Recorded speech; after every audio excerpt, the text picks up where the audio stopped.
Minister, I would say every TD in this House on a weekly basis meets people coming into their constituency offices that are seeking social housing, be they on low-income families who are rented in private accommodations and have been helped out by community welfare officers to put food on the table, be they single parents and living on a single parent's allowance, receiving rent allowance in order to have accommodation, and others who would be on the RAS scheme.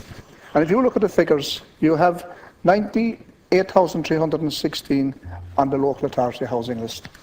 You have 23,649 on the RAS schemes, and you have 94,000 people in receipt of rent supplement. And if you add up that figure, you come to 216,000 people that are waiting social housing. 216,000. And you contrast that to the fact that the figures that we were given here a number of years ago, 314,000 units empty in the country. The majority accommodation for housing.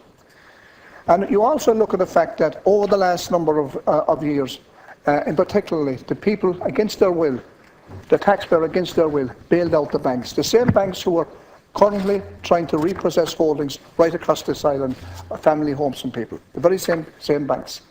And you also look at the fact that there are other people out there, subline lenders. I have brought our names into this House before and I read it into the record.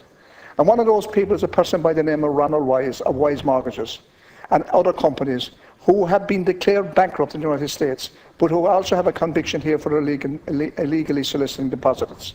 Mr. Wise's company operates in a legal limbo.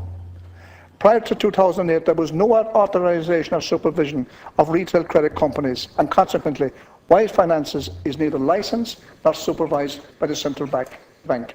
There is a clearly need to bring all those type of people under legislation.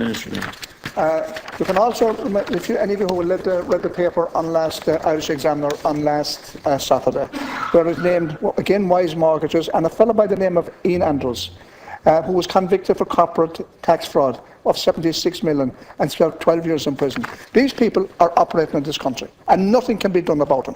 These people are repossessing homes and property from Irish people who they sucked into their web.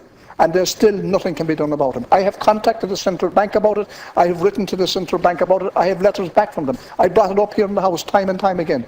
Nothing is done about these legalised gangsters who are effectively evicting Irish people, the ordinary decent people, from their homes on a daily basis. And something needs to be done about that, Minister, and something needs to be done in particular to provide a social housing programme that will give accommodation to people who are seeking this for so long.